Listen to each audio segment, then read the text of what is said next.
guys, Rob and Melissa here with Flea Market Flipper. Hello. Guys, we're stoked to talk to you today about one of the biggest questions we get here at Flea Market Flipper. What are great items to resell for profit? The best items to resell. Sorry, the best items to resell for profit. My wife just corrected me.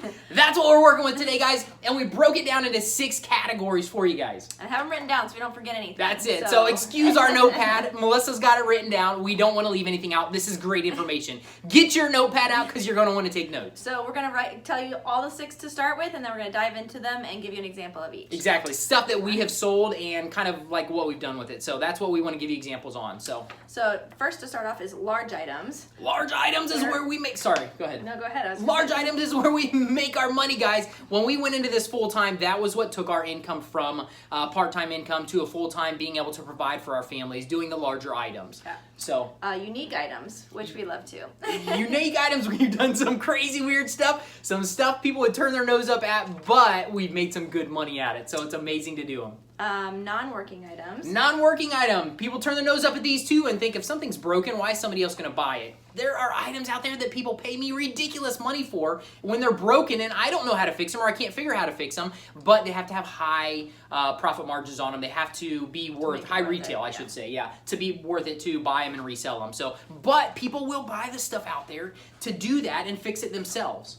One of our favorites is the trash. Trash. We love the trash, guys. We find stuff all the time on our walks. We bring it home, we take pictures, we throw it on eBay, Facebook, whatever it is. That's how we sell a lot of stuff just to make an extra $50, $100, $150. We find some crazy stuff just pulling it out of the trash to do that. So that is a great resource to be able to use. Repurposed furniture. And this is a little bit, we don't do a lot of repurposing on furniture. Melissa's trying to dabble into it a little bit more. So we've done a couple flips with repurposing and they have been great markups for us. So we've made good money at it. We'd like to get into it more into it in the future. But right now, yeah, we're doing a little bit of it. So it's still working out good for us. Yeah. I'll give you some examples of those in just a minute. That's it. And then the last one is your own junk. Own junk. The stuff sitting underneath your bed, sitting in the closet, up on the shelf, in the garage. Not making money. That's it. Stuff that you've had for 8 months, a year, you haven't used it. It's just sitting there. Or you bought 10 years. it. Exactly. That exercise equipment that's in your bedroom and it's a laundry rack, guys. That's it. You're not using it. Get rid of it and make some money. Put some money in your pocket. So let's dive into some of our examples of each one. Yep. So we're going to start again with large items, and that is one of our specialties for sure. And it does make us one of the most money because people won't ship them, and freight shipping is not as scary as a lot of people think it is. So. It's not. And one of our biggest things that we even dove into freight shipping and large items was that dining room set. That was the first thing that we actually did. That we decided if we could make the money on it, we had it listed locally. I think it was $750 locally. And then we put it on eBay because I saw some other dining room sets that were getting traction with free shipping. We put it on eBay and we didn't do free shipping. We actually charged, I don't remember what it was. A couple $100. I think it was like $400 bucks, $300 or $400 for shipping. And I said, if somebody buys it for this price, we sold it for $2,200. If somebody buys it for this price, I'm going to figure out how to get it shipped to them. Even if I got to throw it in the back of my truck and drive it up to them, which I didn't have to do. We figured out how to do it. So figured out how to freight ship. That's exactly right. So you might be asking yourself, what are some of the large items that we actually look for? That's what we want to give you the information for. Melissa made some notes of stuff that we bought and sold. So here's what we look for when we're out there sourcing. Well, exercise equipment is one. That's one of the biggest ones. That you like a lot. That's what I started with when I was younger. And that doesn't even have to go freight. That can go even in a box. Some exercise equipment you get in a box, and some of it you throw it on a pallet and you ship it on a pallet. But it is larger stuff. Appliances. Appliances. Yep. We've made money on residential appliances, commercial appliances, anything you can think of.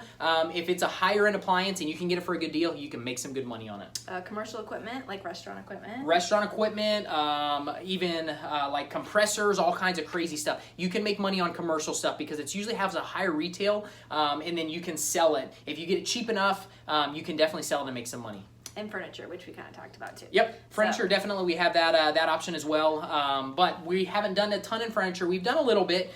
We have some great sales for some repurposes and some furniture that we've done. So it is definitely something that you do not want to overlook. You want to be out there looking for. We've sold more furniture, not that we've repurposed. We've just sold furniture we found for a great deal and then sold it and shipped it. So. Yep, and if you're willing to do it, that's the best way to go.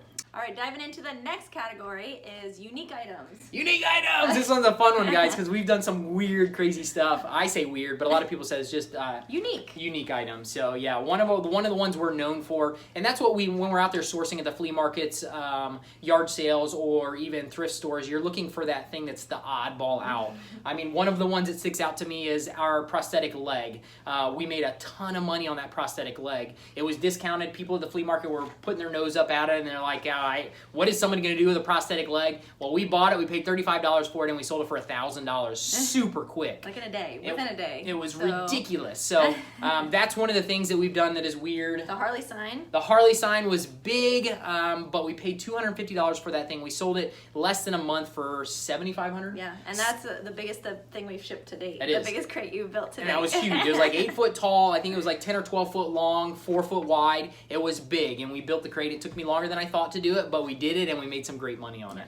So concrete stamps are kind of concrete stamps, weird. It's just an odd thing if you see stuff like that. I do remember one of the craziest ones is we found a sex chair, which if you guys know us, that's so uncommon for us. But we found this chair. It was wicked weird looking. It was like a foam chair. I asked the guy. He thought it was a pool float. Yeah, I asked the guy what it was. He thought it was a float, and that's what he said. And that's what he told me. He's like, I think it's a pool float, but it had these little things that you could anchor down, so it looked like a float. It was rounded and it was crazy. But we ended up paying, I think it was $20 for it. $20, yeah. And I don't remember. We sold this one probably a year or two ago. It was like 3 years ago. 3 years ago. Time flies. Anyways, but we sold it, and it was between $400 and $600 we sold it for. We sold it on eBay. So talk about weird. And After he brought it home, I did the research, and I said, do you know what you just bought? And he did no idea. No. So I thought when I bought it, because there was a name on it, and I thought it was like a yoga chair, but it was a yoga chair. Just a pretty weird yoga chair. So anyways, we sold it. Somebody bought it on eBay, and we made some great money on it, but totally weird. So we don't discount the weird stuff. We like doing anything that's odd, weird, anything like that. Well, we probably won't be buying one of those. No. So absolutely not. Next category. Yep. Moving on. Non-working items. Non-working items, guys. We make so much money. I mean, something that we just sold a couple months ago was a compressor, a commercial air compressor. We paid $333 for it. I have no idea if it worked. They told me it worked from the guy that I got it from. His contact told him that it worked. I had no way of testing it, so I had to sell it as is in that aspect of it. We sold it for $5,350. That's what we sold it for. The retail on this thing was probably $15,000 or $20,000, but that's how I sold it. I sold it as non-working, and we do that all the time with stuff that we can't either test. We don't have the capabilities of testing it. If it's three-phase power, if it's something that we can't do, we sell it with everything that the buyer tells. I mean, the seller that I buy it from, whatever he tells me, I forward that onto my eBay listing, and we're able to sell it that way to the new buyer. And as long as you're honest with people and you tell them, hey, I couldn't test it, or I tested it this far, it powered on when I plugged it in, I didn't know how to test it further. That's all you have to really do, and you can sell stuff that way. People buy it for parts. Exactly. So that's a $15,000 machine. Exactly. They're getting for $5,000, even if they need to fix something. That's it. And put a little bit of money into it. He might put $1,000, $2,000 into it if it needs it, and he's got a great machine that he's got $6,000, $7,000 into it. Yeah. So those electronic boards you sold as is, you didn't know if those worked. Exactly. You bought them for $10, I think. $10 a piece. I think we sold them for $2,500. 5 of them for $25. So it was about $500 a piece. We sold them for. So just weird high-end electronic boards that I got from one of my contacts. He didn't know what they were. I didn't know what they were, but I plugged in the name and I knew it was expensive. So I bought them and sold them as is. I had no way of testing them, so I sold them as is. But those boards I think were retailed for $5,000 to $7,000 a piece. Right. So if he paid $500 a piece for them, he's taking a risk that he's willing to take. Exactly. So. Even if he refurbishes them, if he's got a machine, a shop, not a machine shop, but an electronic shop that can refurbish them if he has to, he could even mark them up and sell them for $1,500, $2,000, $2,500 a piece. So he's making money at the same time. So, but we had no idea if it worked, so that's how we sold it. And we just tell people right up front. That's it. The next one would be the trash. Yep. So we have some stories, we pull stuff out of the trash. Probably one that we're working on right now that people know about is the chair we found in the trash recently. Just in January, we found a chair in the trash, posted on Facebook, sold it for $50. Took that $50, bought 2 exercise Yep, equipment. reinvested it. And sold those bikes, right? For $500 each. Yep. And just kept reinvesting it. And now we're up to $120,000, a little bit over $120,000 in inventory and liquid cash at over $12,000. Yeah. So crazy, That's something crazy from money. the trash. That's it. None of our own money was invested into any of this stuff. It's from the chair we pulled out of the trash, and we just kept reinvesting it. So if that doesn't tell you enough, I mean, just getting stuff out of the trash. I mean, we've bought we've found chairs. We found the headboard. The headboard recently. $150, I think, Yeah, on Facebook. it was in the trash. We ended up bringing it home, waxing it or just wiping it off, selling it on Facebook in like 2 days for $150. The Kirby. The Kirby vacuum, I had no idea. That's another one. I had no idea if it worked. It didn't have the power cord. I sold it as is for $80 or $85. Yep.